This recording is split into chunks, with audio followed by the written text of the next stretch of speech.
Hello guys, welcome to our YouTube channel study with M. आज मैं आप सभी के लिए काफ़ी इंपॉर्टेंट वीडियो लेके आई हूँ। तो देखिए, आगामी फॉरेस्ट गार्ड के एग्ज़ाम के रिगार्डिंग हमारे द्वारा forest guard special mock series start की गई है, जिसका पार्ट 45 आज मैं आप सभी के लिए लेके आई हूँ।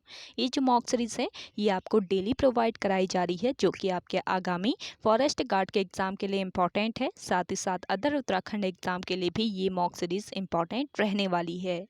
तो आप सभी लोग हमारी इस सीरीज़ में स्टार्टिंग से लेकर एंड तक बने रहें। इस सीरीज़ में हमारे द्वारा करंट के क्वेश्चंस भी इंक्लूड किए गए हैं, ताकि करंट अफेयर्स भी आपके इसी मॉक सीरीज़ से ही कवर हो जाएं।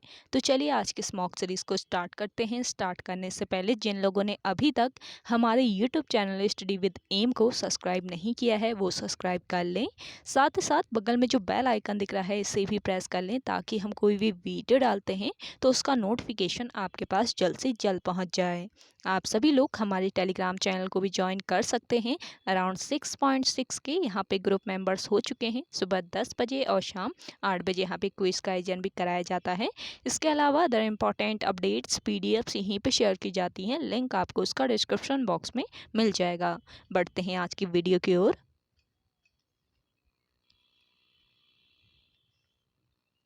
इस सीरीज का पहला क्वेश्चन है, हाल ही में किसको प्रतिष्ठित शिरोमणि पुरस्कार से सम्मानित किया गया है। देखिए, हाल ही में प्रतिष्ठित शिरोमणि पुरस्कार से सम्मानित किया गया है मिशेल पूनावाला को। ऑप्शन फर्स्ट इस क्वेश्चन का करेक्ट आंसर है। मिशेल पूनावाला को किस क्षेत्र में?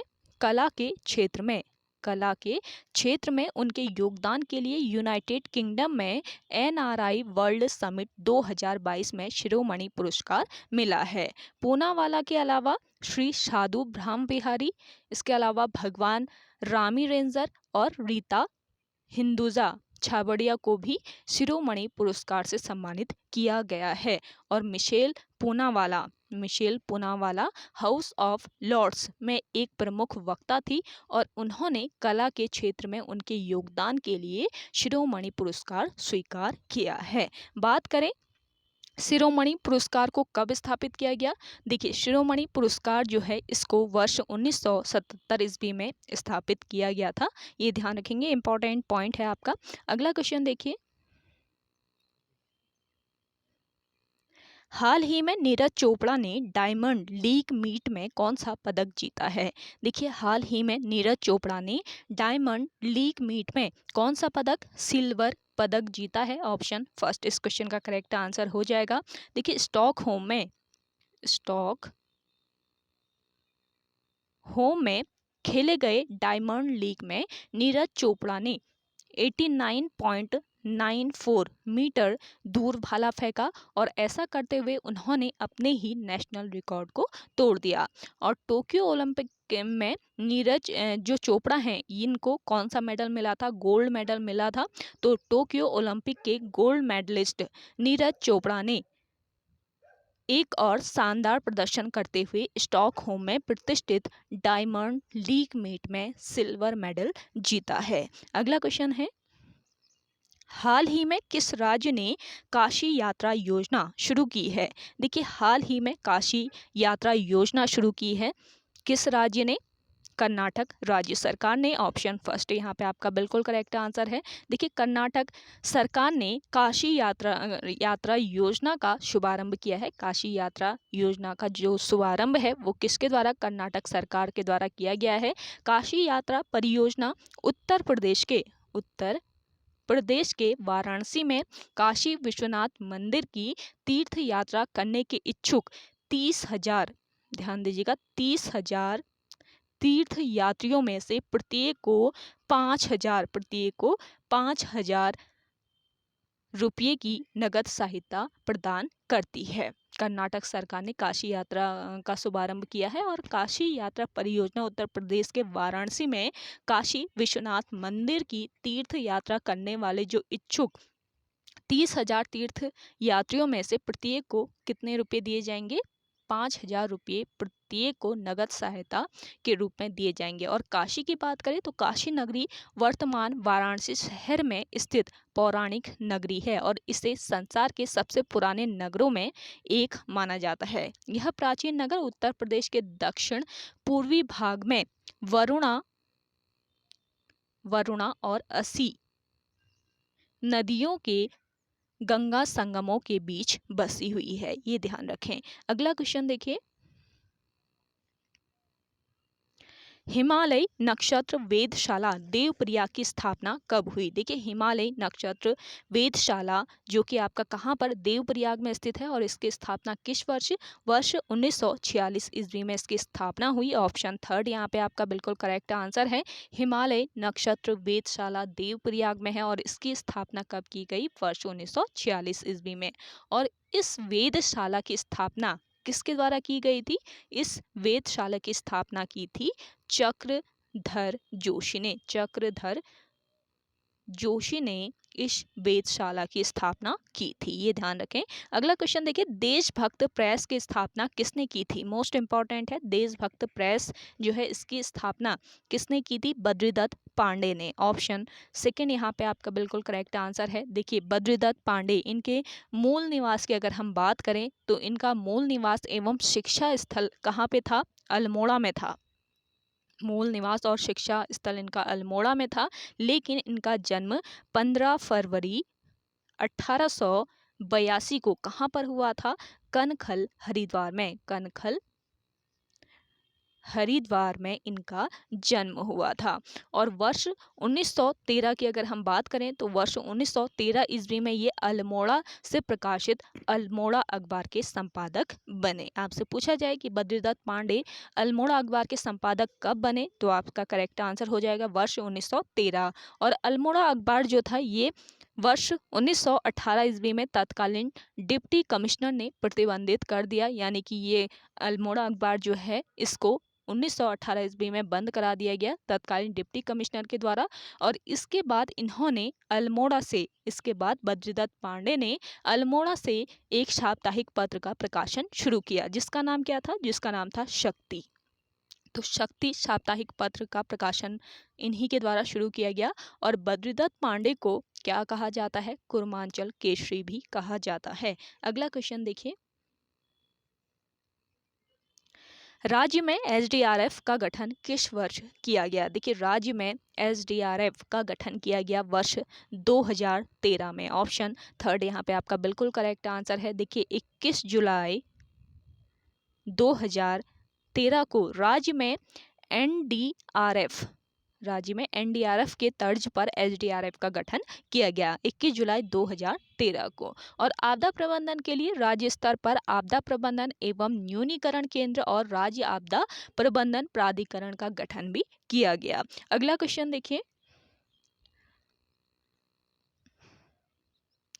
राज्य के किस पंच केदार को जटामौलेश्वर कहा जाता है? मोस्ट इंपॉर्टेंट क्वेश्चन है, आपको बताना है कि कौन सा ऐसा पंच केदार है राज्य का जिसको जटामौलेश्वर कहा जाता है। तो इस क्वेश्चन का राइट आंसर हो जाएगा आपका कल्पेश्वर नाथ। जटामौलेश्वर कहा जाता है किस पंच केदार को? कल्पेश्वर नाथ को कहा जाता है। देखिए, कल्पेश्वर नाथ ये किस जिले में स्थित है? कल्पेश्वर नाथ मंदिर जो है ये आपके चमोली जिले में स्थित है और ये पंचम केदार है। चमोली जिले में स्थित पंचम केदार है। पंचम केदार है, पंच केदारों में से पंचम केदार है। और यहाँ पर भगवान शिव की जटाओं की पूजा की जाती है। कल्पेश्वर नाथ के कपाट पूरे वर्ष खुले रहते हैं और यह एकमात्र केदार है जहां पर स्थानीय लोग पुजारी होते हैं। और इस मंदिर का निर्माण किसके द्वारा कराया गया था? पांडवों के द्वारा। ध्यान दीजिएगा, पांडवों के द्वारा इस मंदिर का निर्माण कराया गया तथा यह मंदिर किस शैली में निर्मित किया गया? नागर शैली में। नागर शैली में यह मंदिर निर्मित है। अगला क्वेश्चन है, फल सीमा किस जनपद में स्थित है? देखिए, फल सीमा ये स्थित है आपके अल्मोड़ा जनपद में। ऑप्शन फोर्थ यहाँ पे आपका राइट आंसर हो जाएगा। प्रागैतिहासिक स्थल है फल सीमा। प्रागैतिहासिक स्थल फल सीमा अल्मोड़ा जिले में स्थित है और इस स्थान से योग मुद्रा में मानव चित्र प्राप्त हुए हैं। याद रखेंगे, योग मुद्रा में मानव चित्र इस स्थान से प्राप्त हुए हैं, फल सीमा नामक स्थान से। और फल सीमा में 2 चट्टानें हैं जिन पर कप मार्क्स मिले हैं, जिन पर कप मार्क्स भी यहाँ से मिले हैं। अगला क्वेश्चन देखिए, मिट्टी का महादेव किस चंद शासक को कहा जाता है? देखिए, मिट्टी का महादेव कहा जाता है किस चंद शासक को? चंद शासक शिव चंद को कहा जाता है। ऑप्शन फर्स्ट यहाँ पे आपका बिल्कुल करेक्ट आंसर है। देखिए, शिव चंद जो था ये आपका 61वां चंद शासक था। 61वां चंद शासक था शिव चंद, और शिव चंद को मिट्टी का महादेव कहा जाता है। और इसके बाद मोहन चंद के भाई लाल सिंह ने रामपुर के नवाब की सहायता से कुमाऊं की गद्दी हथिया ली थी। और अंतिम चंद शासक कौन था अगर आपसे पूछा जाए तो अंतिम चंद शासक महेंद्र चंद जो है, महेंद्र चंद इस वंश का 62वां शासक था। 62वां यानी कि अंतिम शासक कौन था? महेंद्र चंद। नेक्स्ट क्वेश्चन देखिए। नेक्स्ट क्वेश्चन है, टिक्कर धार्मिक परंपरा किस जनजाति से संबंधित है? देखिए, टिक्कर धार्मिक परंपरा जो है ये संबंधित है आपकी किस जनजाति से? बोक्सा जनजाति से। ऑप्शन सेकेंड यहाँ पे आपका बिल्कुल करेक्ट आंसर है। देखिए, काशीपुर की जो चामुंडा देवी हैं, काशीपुर की चामुंडा देवी बोक्सा लोगों की सबसे बड़ी देवी है। और बोक्सा किस देवता की पूजा करते हैं? साकरिया देवता की पूजा करते हैं। और साकरिया देवता को ग्राम देवता भी कहा जाता है। और चैती बोक्सा जनजाति का ध्यान रखेंगे, चैती बोक्सा जनजाति का एक प्रमुख त्योहार है। तो ये सभी पॉइंट इंपॉर्टेंट है, नोट कर लीजिए। और टिक्कर धार्मिक परंपरा जो है ये बोक्सा जनजाति से संबंधित है। अगला क्वेश्चन है आपका, भारत का संघीय न्यायालय किस वर्ष स्थापित किया गया था? देखिए, जिन लोगों ने सेशन को अभी भी शेयर नहीं किया है जल्दी से आप सभी लोग शेयर कर दीजिए। अगर आपको आज का ये सेशन पसंद आ रहा है तो लाइक कर लीजिए। जिन लोगों ने अभी भी हमारे YouTube channel study with M को सब्सक्राइब नहीं किया है वे लोग जरूर सब्सक्राइब कीजिए। सुबह 10 बजे आपको हिस्ट्री की इम्पॉर्टेंट क्लास प्रोवाइड कराई गई थी, चैप्टर वाइज वो सीरीज चल रही है सुबह 10 बजे। तो आप सभी लोग जिन लोगों ने वो सीरीज फॉलो नहीं किया है आप सभी लोग कर लीजिए, आपके आगामी सभी एग्जाम के लिए इम्पॉर्टेंट है। साथ ही साथ आपके फॉरेस्ट गार्ड के एग्जाम के लिए भी इम्पॉर्टेंट रहने वाला है, फॉरेस्ट गार्ड के एग्जाम के लिए भी। तो आप सभी लोग उस क्लास को जरूर फॉलो कीजिए। चलिए, अगला है आपका, भारत का संघीय न्यायालय किस वर्ष स्थापित किया गया था? देखिए, भारत का जो संघीय न्यायालय है ये स्थापित किया गया था वर्ष 1937 ईस्वी में। ऑप्शन सेकेंड यहाँ पे आपका करेक्ट आंसर है। देखिए, भारत में पहली बार संघीय न्यायालय की स्थापना भारत शासन अधिनियम 1935 के तहत कहाँ पर की गई थी?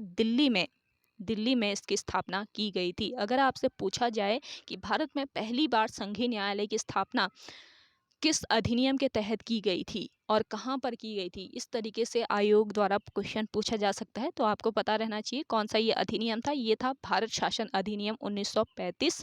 और कहाँ पर इसकी स्थापना? दिल्ली में इसकी स्थापना की गई। और भारतीय संघीय न्यायालय एक न्यायिक निकाय था जिसकी स्थापना 1 अक्टूबर 1937 में भारत में हुई थी और वर्ष 1950 ईस्वी में, और यह वर्ष 1950 ईस्वी में भारतीय उच्चतम न्यायालय बनने तक संचालित था। ये ध्यान रखेंगे। और भारत में संघीय न्यायालय के प्रथम मुख्य न्यायाधीश कौन थे? अगर आपसे पूछा जाए कि भारत में संघीय न्यायालय के प्रथम मुख्य न्यायाधीश कौन थे, तो आपका राइट आंसर हो जाएगा मैरिस ग्वेयर भारत में संघीय न्यायालय के प्रथम मुख्य न्यायाधीश थे। अगला क्वेश्चन है,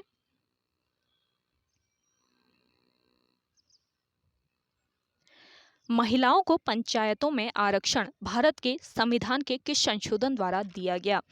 देखिए, महिलाओं को पंचायतों में आरक्षण भारत के संविधान के किस संशोधन द्वारा दिया गया? इसका राइट आंसर हो जाएगा 73वां संविधान संशोधन के द्वारा। ऑप्शन फोर्थ यहाँ पे बिल्कुल राइट आंसर है। देखिए, यह अधिनियम वर्ष 1992 ईस्वी में पारित किया गया और यह भारत में पंचायती राज व्यवस्था लागू करने की दिशा में एक बड़ा कदम था। और स्थानीय स्वशासन की दृष्टि से इस संशोधन अधिनियम के द्वारा पंचायतों के गठन को संवैधानिक मान्यता प्रदान की गई है। और इस संशोधन अधिनियम द्वारा संविधान में एक नवीन भाग 9 जोड़ा गया था। ये ध्यान रखेंगे, इंपॉर्टेंट पॉइंट है। इस संशोधन द्वारा क्या जोड़ा गया था? इस संशोधन अधिनियम के द्वारा संविधान में एक नवीन भाग 9 जोड़ा गया जो कि पंचायत के विषय में है। और इस भाग में अनुच्छेद 243, इस भाग में अनुच्छेद 243 तथा अनुच्छेद 243 क से 243 अणों तक नवीन अनुच्छेदों को जोड़ा गया। और इसी तरह 74वें संविधान संशोधन अधिनियम द्वारा भाग 9A संविधान में जोड़ा गया था। ये भी आपका इम्पोर्टेंट पॉइंट है। आपका जो 74वां संविधान संशोधन है, तो 74वें संविधान संशोधन अधिनियम द्वारा भाग 9A संविधान में जोड़ा गया और इस भाग के द्वारा नगर पालिका में लोकतांत्रिक प्रणाली की स्थापना को संवैधानिक मान्यता प्रदान की गई। अगला क्वेश्चन देखिए,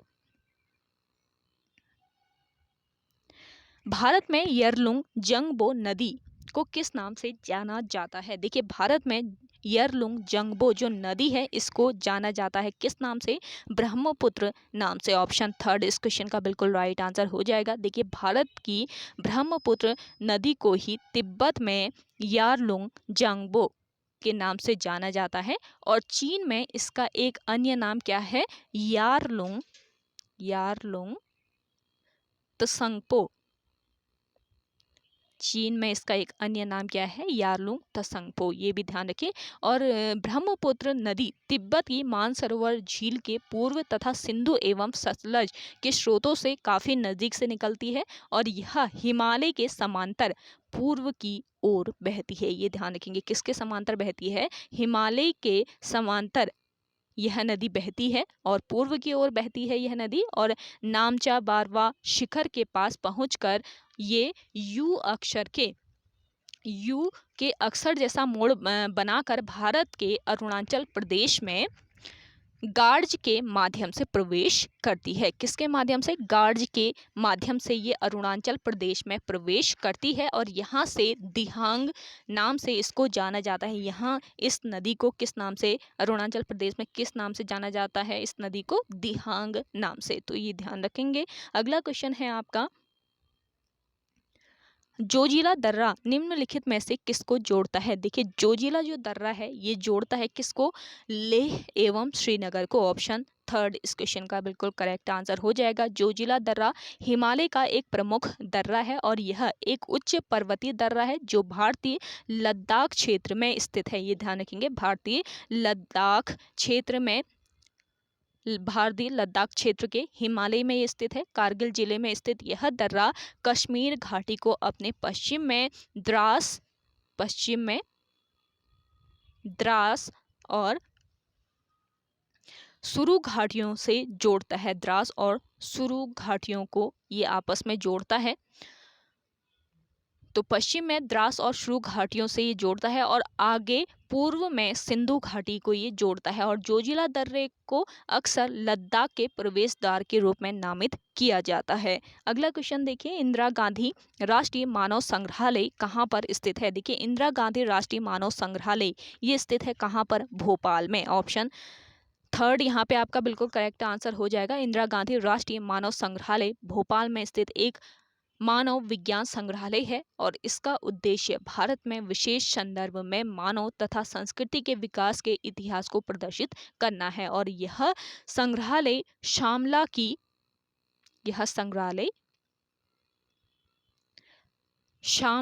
की पहाड़ियों पर 200 एकड़ क्षेत्र में फैला है, जहां पर 32 पारंपरिक एवं 4 प्रागैतिहासिक चित्रित शैलाश्रय भी हैं। ये ध्यान रखें आप। अगला क्वेश्चन देखिए, वीर केशरी चंद रचना के रचनाकार कौन है? देखिए, वीर केशरी चंद प्रसिद्ध जो रचना है, इसके रचनाकार कौन है? इसके रचनाकार हैं पंडित शिवराम। ऑप्शन सेकेंड यहाँ पे आपका बिल्कुल करेक्ट आंसर है। देखिए, कविता के क्षेत्र में प्रतिष्ठा रखने वाले आशु कवि पंडित शिवराम जौन सार के प्रथम कवि हैं और इनकी प्रसिद्ध रचना वीर केशरी चंद जौनसार भाबर में बहुत प्रसिद्ध है। ये ध्यान रखेंगे, जौनसार के ये प्रथम कवि हैं पंडित शिवराम। अगला देखिए, ग्राष्टीगंज किसका प्राचीन नाम है? ग्राष्टीगंज प्राचीन नाम है किसका? टनक टनकपुर का ऑप्शन फर्स्ट इस क्वेश्चन का करेक्ट आंसर हो जाएगा। जिन लोगों ने सेशन को अभी भी शेयर नहीं किया, आप सभी लोग से रिक्वेस्ट है मेरा, जल्दी से आप सभी लोग मिलकर शेयर कर दीजिए इस सेशन को। और आज का ये सेशन आपको पसंद आ रहा है तो लाइक कर लेना है, और साथ ही साथ अभी तक जिन लोगों ने चैनल सब्सक्राइब नहीं किया है वो सब्सक्राइब कर लीजिए, और ज़्यादा से ज़्यादा इस सेशन को शेयर कीजिए अपने दोस्तों के साथ अपने व्हाट्सएप ग्रुप्स में। डेली आपको रात को 8 बजे ये सेशन प्रोवाइड कराया जा रहा है, और साथ ही साथ आपको 8 बजे से पहले टेलीग्राम पर क्विज़ भी कराई जा रही है, तो आप सभी लोग क्विज़ भी ज्वाइन कर सकते हैं, क्योंकि इंपॉर्टेंट यूनिक क्वेश्चन एकदम आपको दिए जा रहे हैं क्विज़ के रूप में टेलीग्राम ग्रुप पर। तो टेलीग्राम ग्रुप को भी ज़रूर ज्वाइन कीजिएगा आप सभी लोग। देखिए, ग्राष्टीगंज के प्राचीन नाम की बात करें तो ग्राष्टीगंज किसका प्राचीन नाम? टनकपुर का प्राचीन नाम है। और टनकपुर जो है ये पूर्णागिरि मंदिर का प्रवेश द्वार है, और टनकपुर को बसाने का श्रेय किसको जाता है? मी टॉल्क को। ये ध्यान रखिएगा, मी टॉल्क को टनकपुर को बसाने का श्रेय दिया जाता है। और वर्ष 1890 ईस्वी में अंग्रेज पर्यटक टलक और हसी टनकपुर क्षेत्र में आए, और यहीं उन्होंने अपने बंगले बनवाए थे। अगला क्वेश्चन है, उत्तराखंड में सबसे पुरानी नगर पालिका कौन सी है? देखिए, उत्तराखंड राज्य में सबसे पुरानी नगर पालिका है मसूरी नगर पालिका। ऑप्शन फोर्थ इस क्वेश्चन का बिल्कुल राइट आंसर है। मसूरी नगर पालिका का गठन कब किया गया था? वर्ष 1842 ईस्वी में मसूरी नगर पालिका का गठन हुआ, और यह राज्य की सबसे पुरानी नगर पालिका परिषद है। और सितंबर 2009 से मसूरी नगर पालिका द्वारा कौन सा टैक्स वसूला जाता है? इको टैक्स वसूला जाता है। अगला देखिए, सर्वाधिक ऊंचाई पर पाया जाने वाला पुष्प है। देखिए, सर्वाधिक ऊंचाई पर पाया जाने वाला जो पुष्प है ये कौन सा पुष्प है? ये है आपका फेन कमल। ऑप्शन थर्ड इस क्वेश्चन का करेक्ट आंसर है। ब्रह्म कमल की अन्य प्रजाति है ये फेन कमल, और इसके अलावा कस्तूरबा कमल भी